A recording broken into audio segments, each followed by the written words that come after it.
Good evening. It is my pleasure this evening to welcome you to the sixth in a series of speakers on policy, politics, and science in the White House. In the process, I also want to thank Roger Pielke, Red Byerly, and others for all the work that they have done in organizing this extremely informative year-long symposium on science advice to the President. For anyone interested in science policy, whether scientist, engineer, social scientist, or humanist, it is crucial in our high science, high-tech society to reflect on the policy foundations and utilizations of science.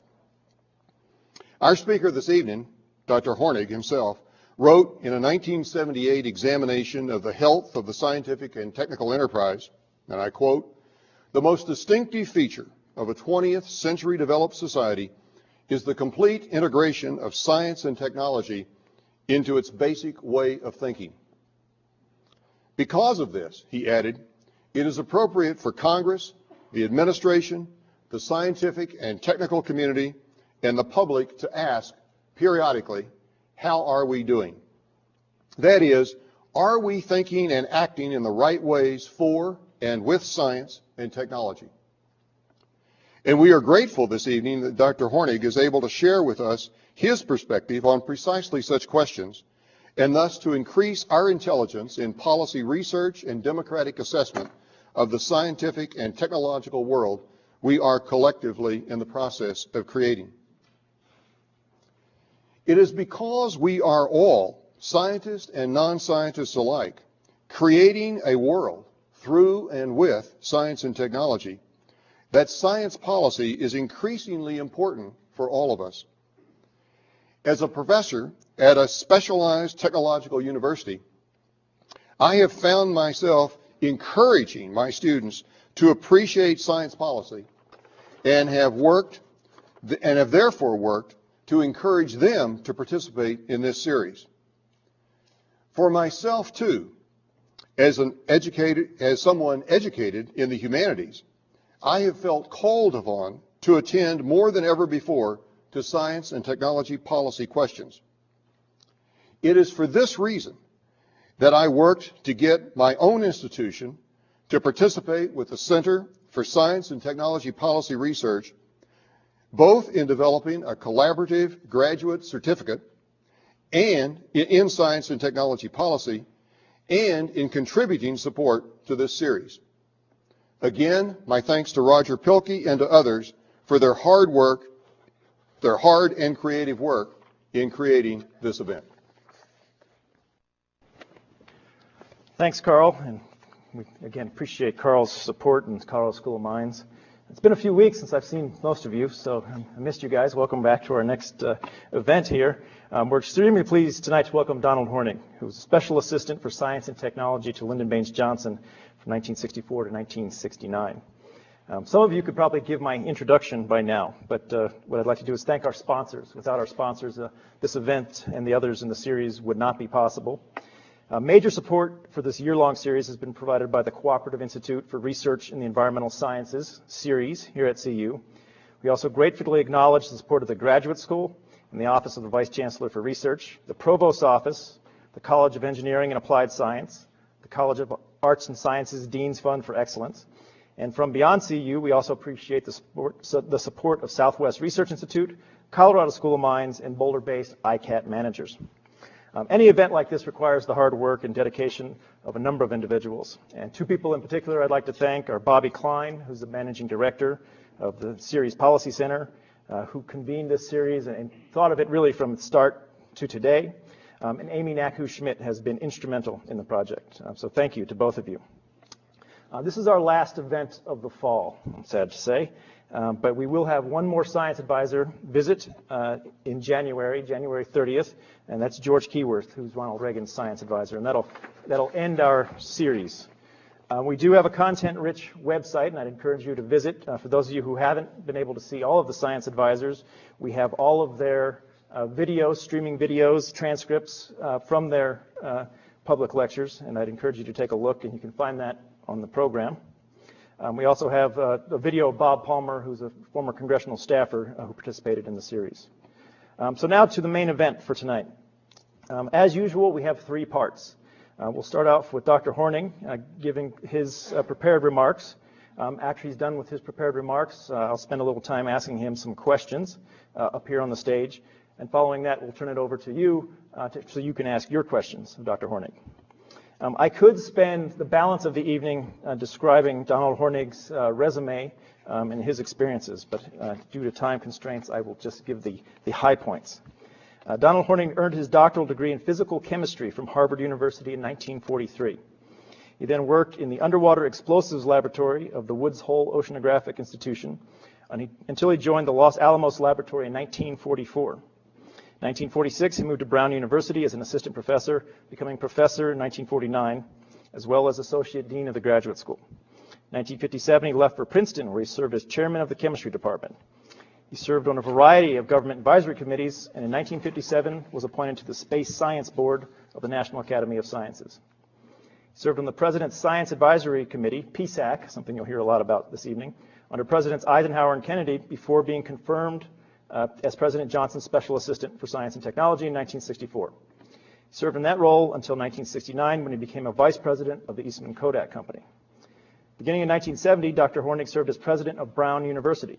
Subsequently, he became professor of chemistry and public health at Harvard University. And from 1987 to 1990, when he retired, he was chairman of the Department of Environmental Health in the Harvard School of Public Health. So please join me in welcoming Donald Hornig. I'm very grateful to have been invited to be here. I've enjoyed meeting some of you today, but not many. I wish it were more. And I thank you for these nice introductory remarks.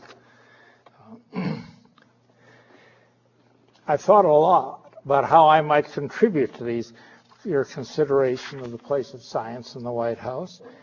You've already heard from 5 distinguished science advisors who have had to deal with problems of the presidency. And that is the president himself plus the Associated White House.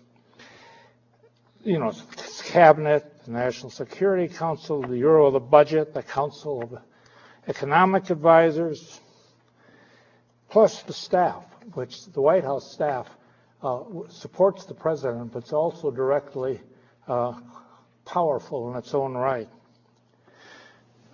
As if any of you have dealt with him, you realize that. I wish I had heard some of the discussions earlier, because each of them dealt with a different president, each of whom faced different problems, domestic and foreign, and had to deal with different political realities. I hope I won't repeat what has already been said.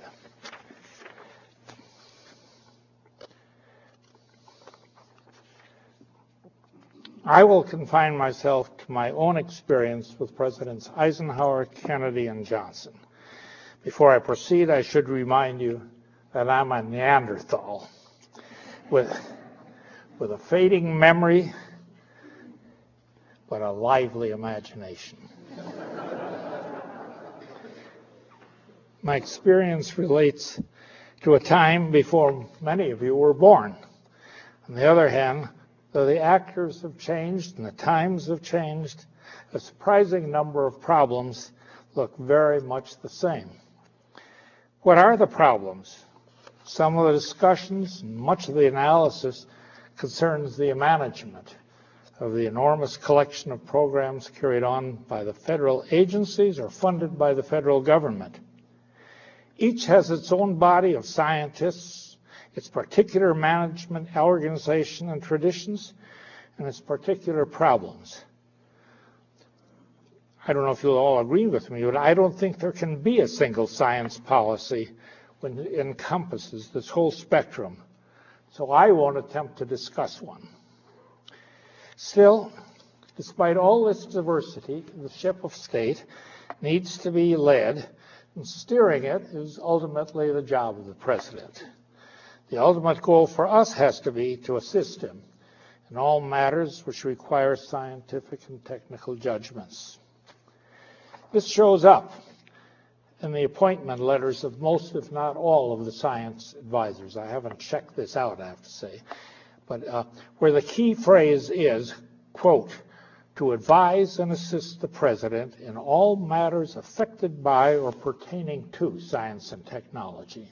I know that's true in several, and it is also incorporated in the 1976 Act, which establishes the office at a much later date. Now, the military have faced the problems of utilizing new inventions, for example, a machine gun, throughout history. But it was World War II that saw the introduction of weapons such as radar and sonar, which utilized new science to deal with strategic problems such as the submarine war or the air assault on England. The universities got seriously involved, probably for the first time in that sort of thing, starting in 1940.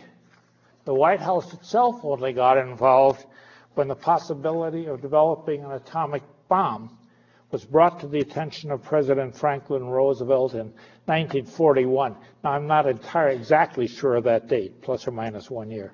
But the resulting program, the Manhattan Project, was subsequently pursued, again, within the framework of the armed forces and didn't involve the kind of organization we're talking about now, civilian organizations. The kind of discussion we're now having started in 1957 when the Soviet Union launched Sputnik. I had previously participated in various government advisory committees, such as one on the application of infrared radiation to warfare, which taught me about the problems in dealing with very high-ranking military officers. That isn't always a good experience, but anyway. But in any case, Sputnik was a very different matter. Against the background of an ongoing Cold War, the launch of a long-range rocket capable of carrying nuclear weapons produced a major public shock, not only because of its military implications, because it stimulated public concerns and public discussion of the whole state of American science, our relative technological capabilities, the quality and nature of American higher education, and so on. I mean, really a very fundamental national self-examination. What quickly emerged was that, except for the military, the President had no one he trusted to turn to. President Eisenhower understood the importance, as a general, of a reliable and loyal staff to back him up. But in the government, there were economists, lawyers, businessmen with a variety of backgrounds, and so on, but no one equipped to think about this new range of critical problems. President Eisenhower's response was to create the post of Special Assistant to the President for Science and Technology, to which he named James Killian, then president of MIT. A little later, the President's Science Advisory Committee, PSAC, which has already been mentioned, appointed by the President, and this is unique because it doesn't happen now, and reporting directly to the President, was established. Neither one of them, though, had any statutory authority. PSAC consisted of distinguished scientists, some academic and some with industrial backgrounds, but all with broad experience in dealing with large public problems, mostly acquired, incidentally, in World War II. We haven't any similar training ground now for public servants. You'll recognize that although the scale, the application, the sophistication, and variety of problems have grown enormously, this problem remains. The President's advisors mainly are non-scientists.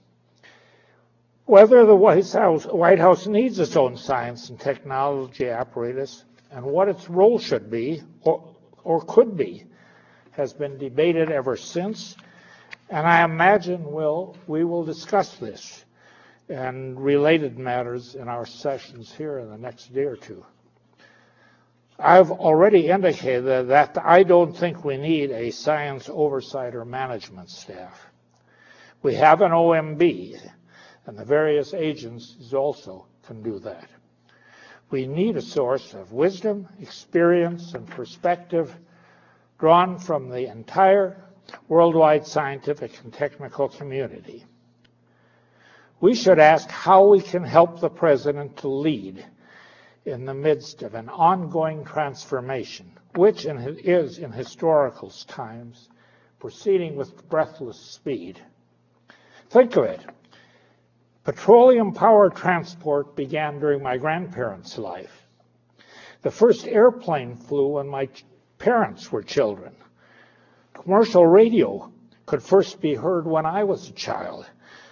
I remember my father's bringing home an acid battery-powered radio in 1924 to listen miraculously to voting reports on the presidential election. Sulfa drugs were introduced in the 30s, followed shortly by penicillin. Technical advance helped turn the tide in World War II, and the atom bomb ended the war. Since then, the process of scientific discovery and technological advance, there's been a lot of ideology too, has not only continued, but has been speeding up. In many ways, it has been the central initiator of large-scale changes in the economy, in the structure of society, and in many facets of our culture even. It is even a political force. Although I had participated in a variety of government advisory committees, my direct experience with events at the level of our considerations here started in 1958, when I was named to the newly created Space Science Board of the National Academy of Sciences, which Lloyd Berkner was chairman. Its mission was to help design a program for the NASA which had just been started and didn't have a staff. Well, we worked at it. In 1959, I first met President Eisenhower. He asked me to serve on his Science Advisory Committee, and in January 1960, I was formally appointed. PSAC at that time focused on military intelligence on arms control problems, nuclear test ban, and nuclear energy. It also devoted itself to a major effort to stimulate education in the sciences. And that's important. That was conceived from the beginning as a critical role for the presidency. President Kennedy continued my term on PSAC. He was an interested president and a good listener, and a great support to Jerry Wiesner, who was then the science advisor.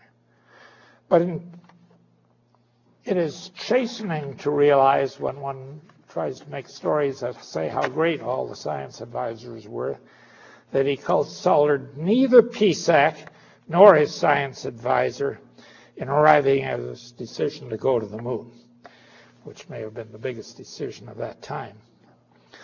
My subsequent contact with him was as chairman of the PSAC Booster Panel and Space Science Panel, to be invited to accompany him on a trip to visit nuclear and space installations in Colorado and New Mexico. Maybe our conversations on Air Force One led to his asking me to become a special assistant, but I haven't the faintest idea. People always ask, well, why? I don't know. At any rate, he was assassinated shortly thereafter, so I was in no man's land until in January, Lyndon Johnson asked me if I would stay on. On January 24th, he formally appointed me as special assistant, and on the same day, he sent up my nomination for a completely separate job, and one could have a discussion about that complication.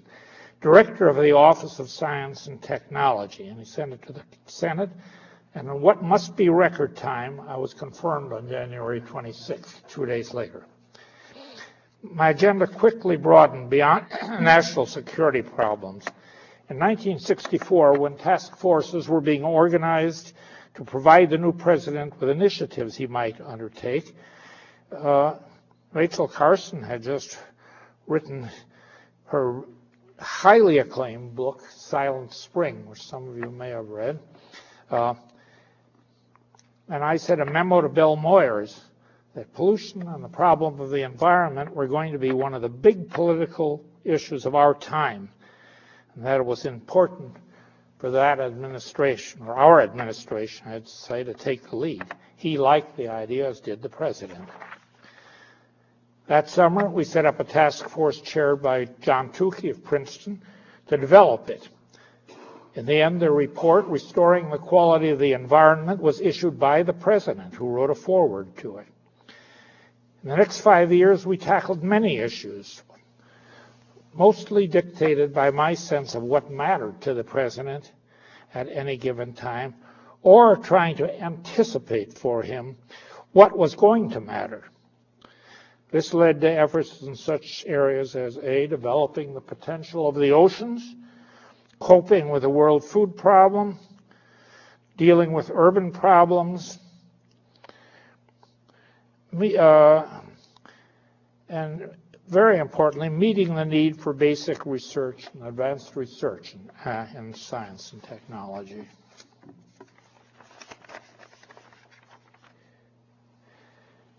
Another activity of the office then was to provide support to the scientific and technical leadership in the various government departments, many of whom the same problems of communicating with their own colleagues and bosses that we did in the White House. We're talking to guys who didn't know a thing about science. I hope, though, you appreciate the wondrous power of small nudges from the White House. It helped smooth lots of things. We were also important channels of communication between the agencies and relevant offices and officers of the BOB, Bureau of the Budget. Then it's now OMB, the Office of Management and Budget. Well, I could go on and chat about numerous examples, but I will leave that to questions and personal discussions. Lastly, that I would mention that science is a wonderful lubricant for foreign policy initiatives. It is relatively apolitical, and by and large, everyone loves science. That may not be as true anymore as it used to be. I first realized that when, in 1964, Rudnyov, whose first name I can't remember, a deputy premier of the USSR, invited me to come to the Soviet Union as the first half of an exchange of which he would be the return visitor. You can sense the vested interest in that. I thought it would be a good idea to accept, and the president concurred. Immediately after, he won the 1964 election, and I made the trip in one of the president's airplanes, a 707, accompanied by a distinguished group of industrial scientists. Peori was a vice president of IBM, Hershey was a vice president of DuPont, Fisk was president of Bell Labs, and Holloman was assistant secretary of commerce. And that made the Russians take us seriously. The outcome was to raise real question as to whether our policy of trying to inhibit the flow of industrial technology to the Soviet Union was productive or might even be self-defeating. I can't give you an answer. The visit was, I believe, the first time that it really became clear to the president that science and technology had a role to play in the conduct of science of foreign affairs. Something similar happened in the spring of 1965 when President Park Chung-hee of Korea met President Johnson in Washington. The day before his meeting with Park, the president called me on the phone, say that the stuff he had from State, that's capitalized, the State Department, was a lot of crap. And he wanted something creative.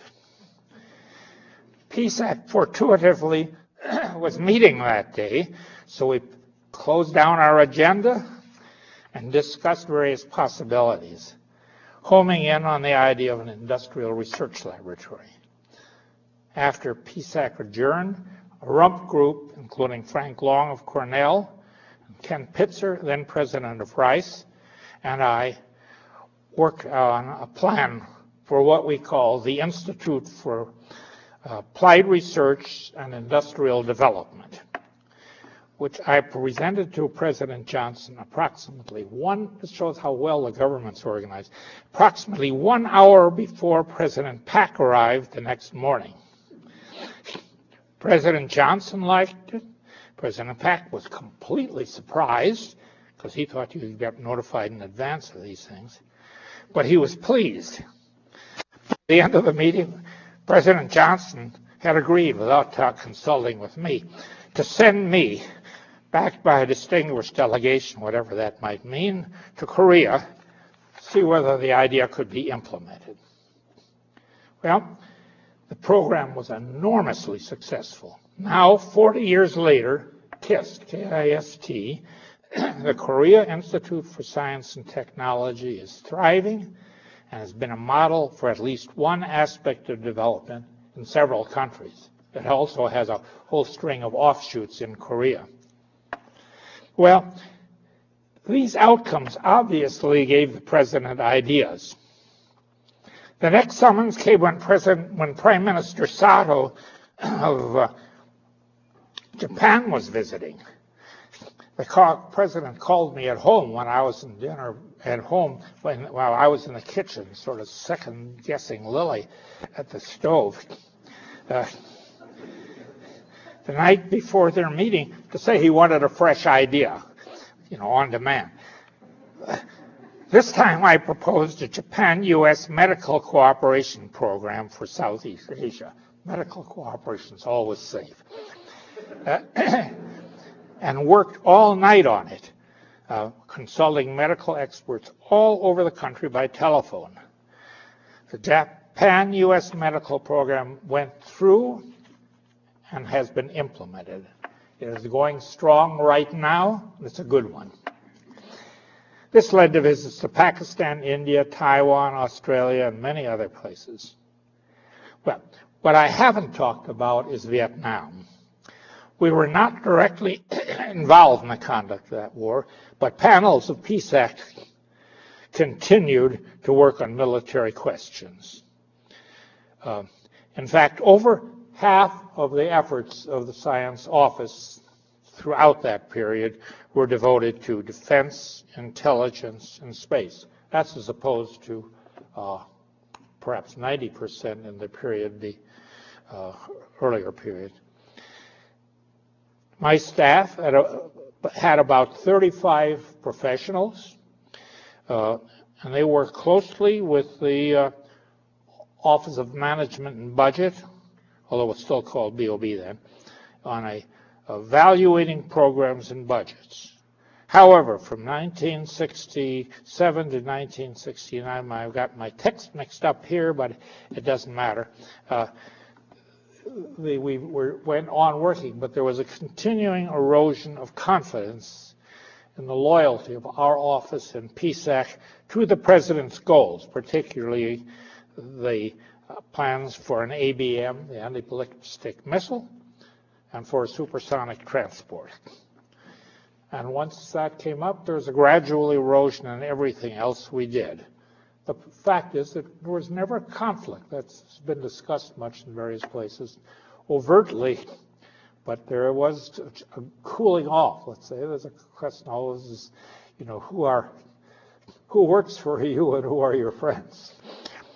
That contributed to a total breakdown under my successor and under President Nixon, leading to the reconsideration of the role of the Science Advisor and the Office of Science and Technology, which is the subject, I believe, of much of the meeting we're holding now.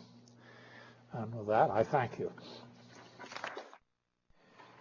Well, from everything we've learned in this series, listening to the Science Advisors come through, the influence of the Science Advisor on policymaking, as we have heard, has probably been at its peak under Eisenhower and Kennedy's presidencies, and pretty clearly sunk to a low point under President Nixon when he got rid of the position. Some would say that we're at a low point today. But I wonder, from your experiences as a participant in and then advisor to and then observer of science advice at the highest levels of government, what are your reflections on how it's evolved over the last 40 to 50 years? Well, there are really two eras. One was the one the first one, which was I would call let's say the Eisenhower, Kennedy, and first half of the Johnson administration, for which the issues were clear, but they weren't many of the ones you're considering. They were the things related to the Cold War. I went into that. And then all of these, because there was a clear need for the president, this all became part of what you might call the presidential family. You know, the PSAC ate in the president's mess, and I'm the member of the president's mess and that sort of thing. None of that has followed since then. And so there's this difference in the role. I mean, it was much more personal than it has become since. What else? Well, more recently, I'm simply not privy to these questions. No one, you don't ask and you don't tell, I guess. It's as simple as that. So I can't answer it very well. I can only say that if I read professional journals from the New York Times and other newspapers, I don't hear very much about the office, and that's all I can say. That is not any more perceptive than any of you can be. You were involved in the early years of the Space Science Board, the creation, or following the creation of NASA, the implementation of NASA. Can you talk a little bit about the early years of the space program and your involvements, and particularly during the 1960s leading up to the moon mission?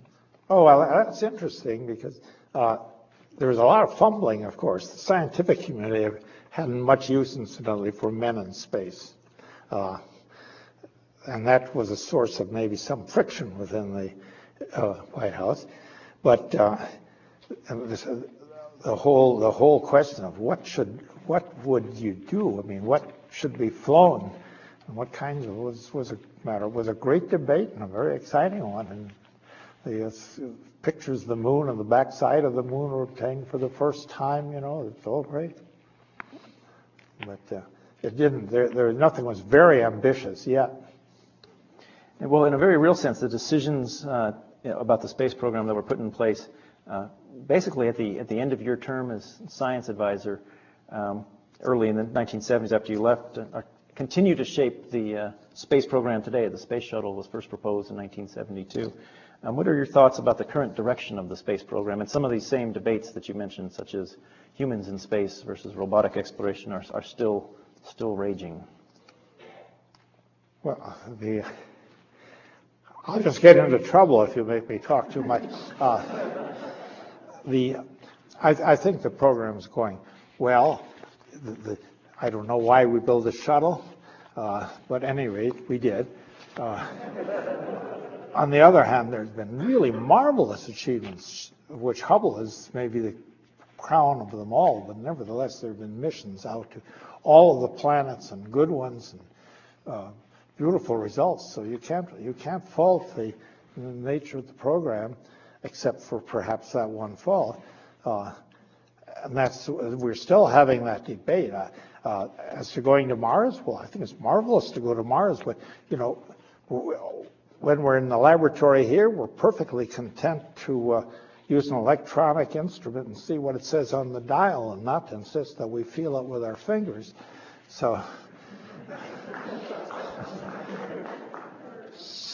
that I don't think there's this distinction between men and robots. The question is whether the man has to sit there holding the steering wheel, or whether you can stay on Earth and through various kinds of instruments either guide the robots or do lots of things. And obviously, to me, the latter makes much more sense.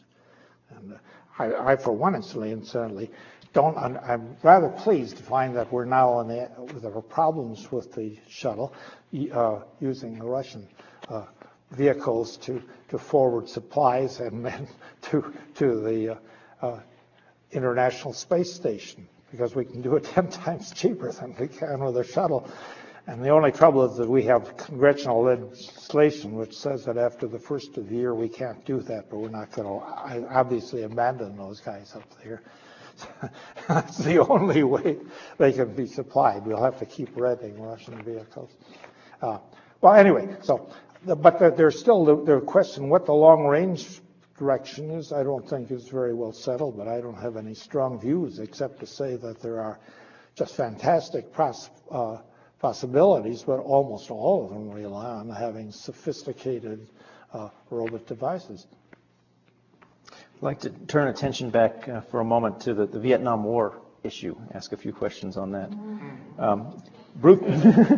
Bruce Smith, in his book, The Advisors, describes how during John F. Kennedy's presidency, the scientific community came to be seen as divided between the quote-unquote peace scientists from academia and the quote-unquote war scientists from the national labs.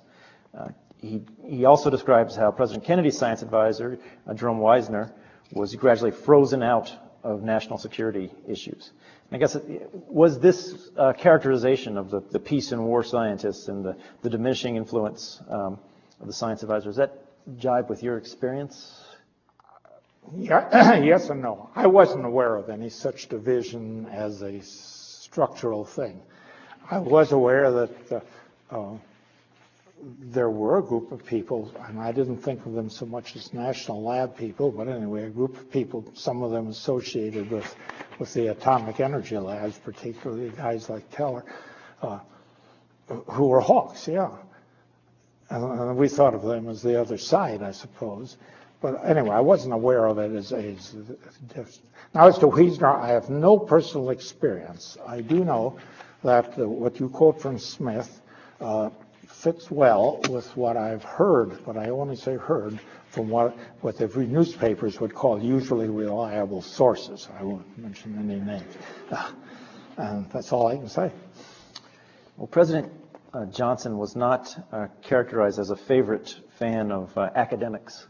And he was characterized as having a lifelong distrust of intellectuals, and he called the brain trust he inherited from President Kennedy the quote-unquote Harvards. You came from academia, so I also came from Harvard. and Harvard. Can you tell us a little bit about your relations with President Johnson, and how did he relate to you as an academic and as a scientist? That's a very complicated subject. I mean, the relations were cordial. He was really very good. Lily knows he's a warm person.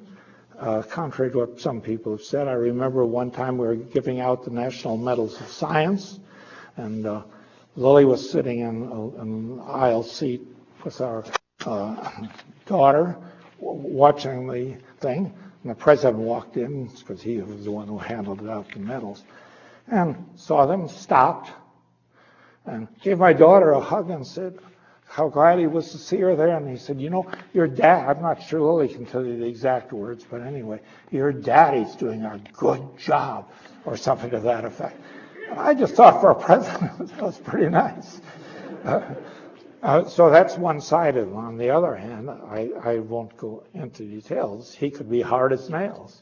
I remember one time when a governor thought that he had promised that state a oceanographic laboratory, and the governor made the mistake of utilizing what he thought he knew in the election campaign. And then he heard that the laboratory was going to Florida, in Miami. And, well, I can tell you, the governor called me. I didn't know what to say when he said, "You guys betrayed us." So that's the other side. And I think the statement about his feeling toward university people is overstated. Incidentally, he was in a sense awed a little bit by them, a little bit afraid of them.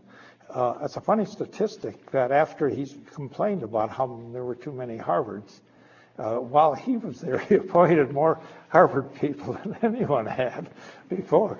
And I have no comment about the merit or demerit of that, but it's not consistent. Well, that's all I have to say. He's a very complicated man, though, and very hard-boiled, and probably the most politically astute person I've ever encountered anywhere. I should give him credit on one thing. Lily and I arrived just before his civil rights speech in 1964. And it was absolutely amazing. Everybody in the White House, everyone around said he wouldn't dare to give it.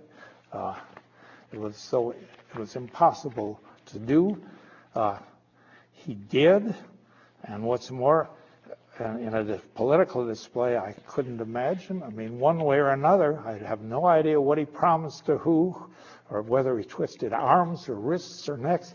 But he got the votes, and it passed solidly. And it's quite clear that that's something that Kennedy would never have been able to manage. Not that year, who knows about the future, but at that time, it was a tour de force. Okay, enough said. Well, you gave us a few examples when President Johnson called you in the kitchen to ask for some input to foreign policy issues. And I was wondering if you could give us an example of a situation where he called on you to perhaps arbitrate on some scientific question or to provide some scientific advice on an issue that he was dealing with. I know of no example of being called on to arbitrate a scientific question. I don't think it would have occurred to him that it was any of his business to arbitrate a scientific question, if you put it that way. But I'll give you one example. Sure, when the Northeast Power crisis came, and I've forgotten the year, 1965, was it, Lily? 64, yeah. As you know, the whole Northeast was down from Buffalo through New York and down Philadelphia. It was out. Many millions of people were out.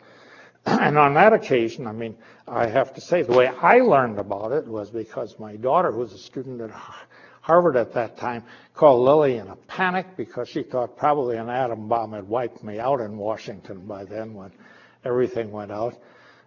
She could be resigned, but that's the first Lily heard of it. Lily called me right away and said, do you know what's going on? I said, no, I haven't heard about it. She said, put your TV on right away, and then we quit talking. And I immediately called Bob McNamara and said, what do you know about this? And he said, I hadn't heard about it yet, but I'll get our people on it right away. This is all happening within a minute or two, mind you. This is all very quick action. And it wasn't much later, I got a telephone call from the president who said, Bob McNamara tells me we got a problem on our hands. That's all right. You don't claim credit on these things. And yes, he wanted me to get in touch with everybody that needed to be got in touch with and find out what was going on and advise them what we should do next. And so it was a long, busy night ahead. So that's one example. In 1967, you delivered a petition to President Johnson, and it reminds me of some of the things we hear about in today's contemporary science policy. It was signed by 5,000 scientists protesting the administration's use of defoliants in incapacitating gases in Vietnam. Now, reportedly, the president was furious at you for delivering the petition, and the scientists were furious at you when President Johnson refused to issue a no first use policy. Can you talk a little bit about being in the middle between the demands of a scientific community? Well, you told me about this, but you caused me a problem. I cannot remember such a petition, and so I don't know. I'm sure the petition probably existed, but I don't remember it's coming to me. I don't remember it's being sent to the White House. I don't remember it's being refused by the White House. But it was a real issue. I mean, my assistant director was a medical doctor, and he felt strongly about the use of defoliants in Vietnam. But anyway, I can't enlighten that issue. Well, can you talk, I guess, a little bit more generally about what happens when, in your experience, PSAC had one view on policy actions or political courses of action, and the president had another perspective, and they all have to work together. How did some of those issues play out? They're not two independent entities who have to work together. PSAC is appointed by the president. They considered themselves and wanted to part of the president's family, and their job was to make the presidency work. And so I don't know of any case. I know of cases where there was, in quiet ways, all sorts of points of view and sent over, and they produced varying degrees of assent. But there was never any attempt to confront the president directly, because I think the feeling was very simple. You had every right to your own view, but if you, in that case, you ought to resign. And so anyway, I don't have any good examples then. Now, toward the end of my stay, on the issue, or two issues, ABMs and the SST, there was, at that point, again, it showed how it worked. As the ABM question got to be more difficult, and there were, in many places, the Department of Defense and PSAC, everywhere, people who really, including me, didn't think it made sense. But at any rate, what happened was, that was they called a meeting in the White House. I happened to be out in the Virgin Islands, which was everyone, defense assistant secretaries, all the previous scientists, advisors, Harold Brown, various people, to discuss this thing in front of the president. He wanted to hear firsthand. And either by accident or by design, I was away in the Virgin Islands, so no one bothered me about it. But for anyone who thought that we were out of the defense loop, I can tell you that Bob McNamara called me at Kinneil Bay, and my children more impressed by the fact that the manager of Kinneil Bay came down to our house to talk to me than that McNamara was at the other end of the telephone. But they didn't care. But to send an airplane down to get us back so I could be present at the meeting. Well, nevertheless, I think that resulted in mostly, as you remember, in that was 68, mostly eliminating the program except agreeing with the Russians. We each have one base, and McNamara producing the doctrine of sort of the Chinese defense. So we'd have a weak system which was capable of catching an accidental launch at the United States, or maybe the 2 or 3 that's where the Chinese came from, could launch if they wanted to. That was a source of friction, though, even if it was said there was no discussion, it was settled right away. The SST issue, again, there was a presidentially agreed on committee which was looking at it, because everyone knew the Concord was uneconomic, and the one that Boeing wanted to push, and for which was a big congressional support, would have been noisy. We couldn't have flown it over the continental United States without breaking windows. So that was the other alternative. And at any rate, I was only part of that committee. It was well known, though, that I wasn't battling for any other program, and the committee was plainly going to come down negatively. So, yeah, but on the whole, the point was we never got closer than what you might call a family friction. Now, the minute after I'd left, and 2 members of PSAC, Frank Long and David Garwin, testified before a congressional hearing and said flat out that both programs made no sense whatever. And they said it in but those words. And that produced, but I wasn't there then, that produced a real row and was one of the principal stimuli in eliminating the office and the science advisor and so on. I have one last question, and then we'll turn it over to the audience. And that's, what advice do you have for the students, faculty in the audience, and folks who may want to get a little bit closer or more closely involved in policy and politics on science issues? What advice do you have for them? Well, I think the main thing is my problem with the word science policy, as I said at the beginning, I don't think science is sort of a thing in the government. Science is like economics, where we have a council of economic advisors and such, a critical part of all sorts of things the government does. And I think for the students, there's lots of things they can do. Most of the jobs are in one or another of the agencies, and I haven't mentioned NIH at all. Health is, well, that is, anyway, health is one of them.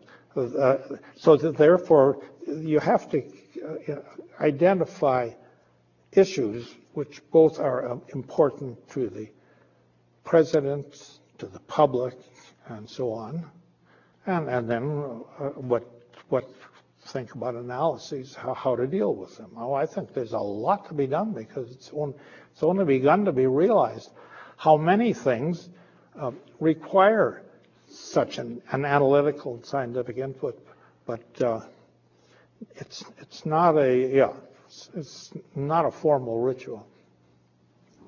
All right. For those of you who are new, I'll just go over the ground rules for the question and answer. In order to get it on the tape, we have to repeat the question. So we encourage concise, well-formed questions that we can repeat up here. And the quicker we go through it, the more we'll get through. So why don't we just start with a show of hands. About in the back by the pole there. All right, so I'll try to rephrase that, and I'll remind you of the ground rules again.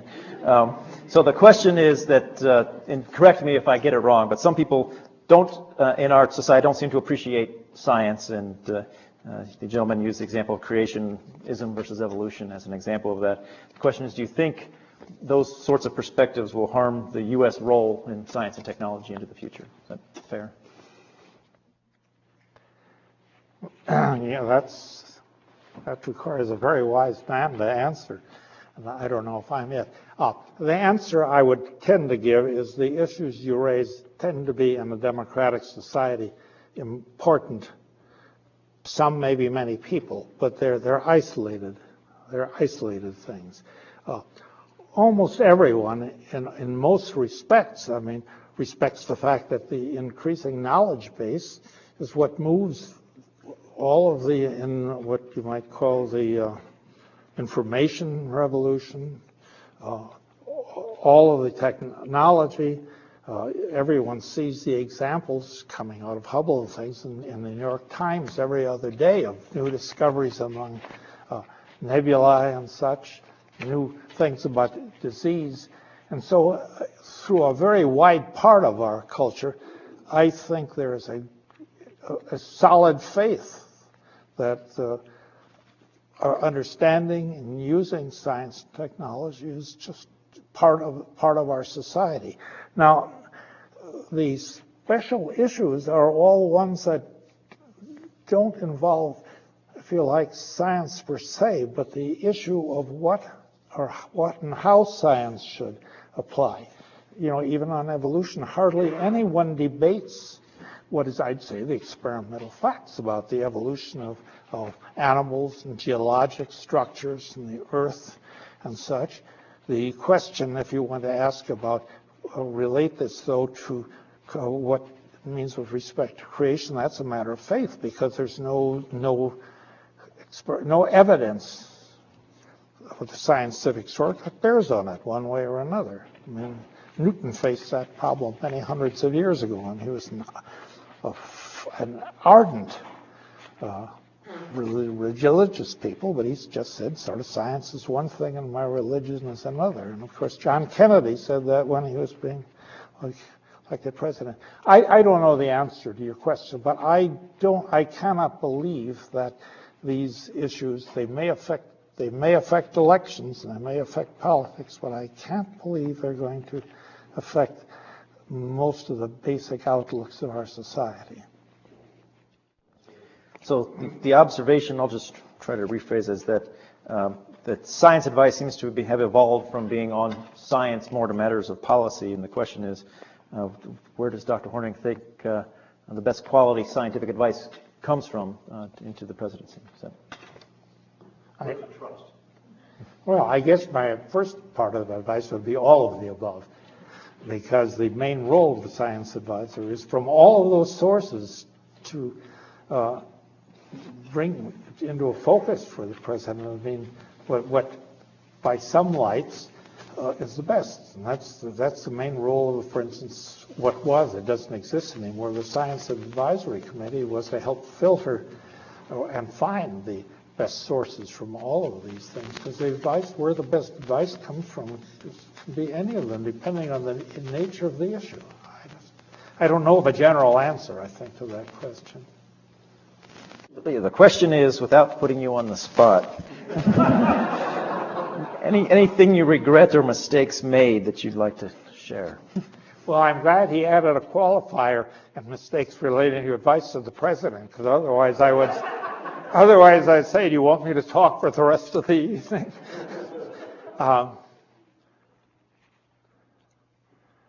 Well, I have a hard time answering it because I think there are lots of things in which my off-the-cuff advice wasn't very good, but I can't identify any things that were dead wrong. I'm sorry, I can't give you a better answer. So the question refers to the Horning report on the creation of a Space Telescope Science Institute, and asking Dr. Horning to reflect back on the success of the recommendations of that report from 1976, I believe. Personally, it's one of the things I'm happiest about, and I'm not an astronomer, so that you may have reasons for asking a question would suggest that it wasn't so smart. But the problem basically that led to that report is that NASA had, even within itself, about 4 or 5 different parts of it that would like to have a piece of running that telescope. It had an operating section for flying instruments. It had a separate communications thing. And aside from that, there was an astronomical community that thought all of these jerks were going to mess it up. And and even among the astronomers, there were 2 schools of thought. There was those who said they only did good astronomy west of the Sierras, and then the rest of the world. And so that and if you read that report and read the foreword, that's explained pretty well. Considering all of that, the fact that out of it, and the solution was by and large to have this unifying force, which was not any one of these, but which part of the instructions were it was going to be integrally tied to every one of them and be sure they all felt they were part of the solution. It worked. And so as far as I'm concerned, I mean, it's by and large, it's worked out very, very, very well. But if I'm wrong, I'd like to be corrected. All right, the question is, where do we stand on science and technology education? Well, I could give a whole speech, but the first thing I'd say is that since 1957, we've certainly evolved the best university system in the world by far for producing good people across the board. Now, there's lots of things one can quibble with, but the outcome, if you count Nobel Prize winners or whatever, is to justify that statement. And for a long time, that was backed up by the fact that the dream of almost everybody, I mean, I spent time in England and elsewhere, was to come to the United States, at least for a sabbatical, or spend some time here in what they regarded as just the mecca of science.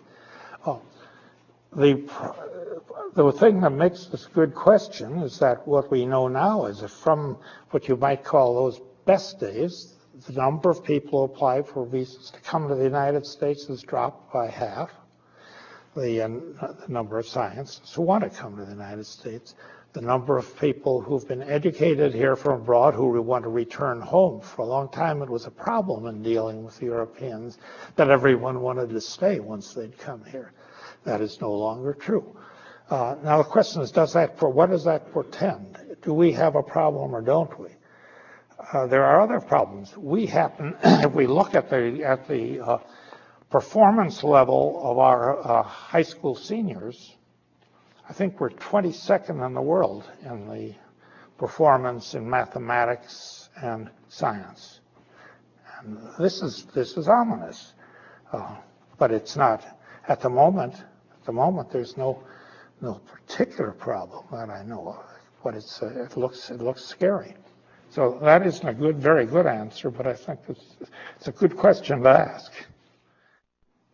So the question is the relationship between ethics and science, and in particular with respect to the atomic bomb. Well, I think That's a very good question, and so I was in the middle of it.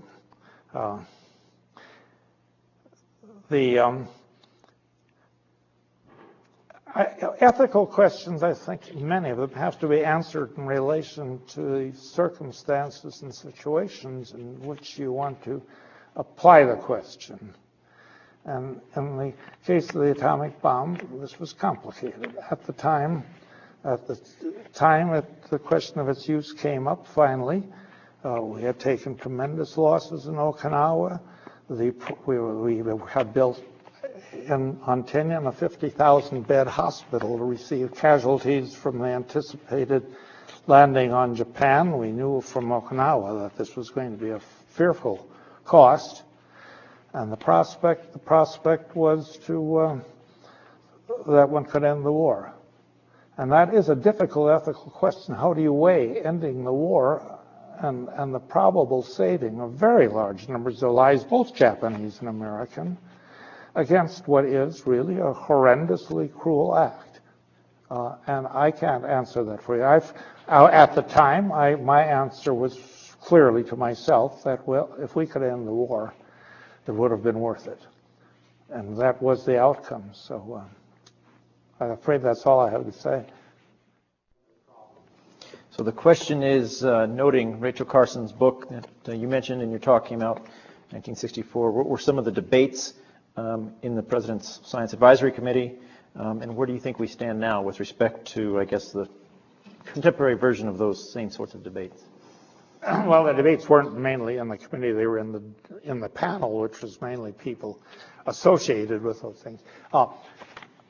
They mainly didn't concern it. It was really the validity. The public debate was whether what she had to say was just the hysterical hype of somebody who is fearful of this.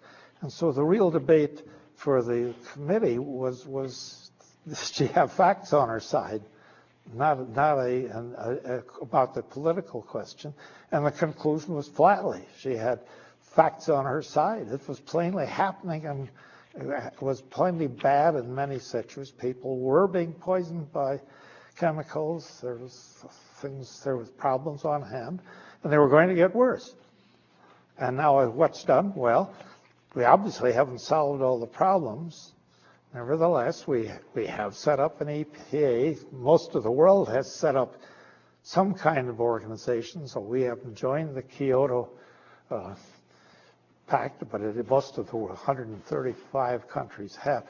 So I'd say it has proved healthy and good in the sense that the whole world is now onto it and aware that you have to get straight maybe just what the dimensions of it are, and then if you do something about it, what do you do instead? You know, if you shut down all the use of coal, oil, and gas, then what do you do about all the freezing children?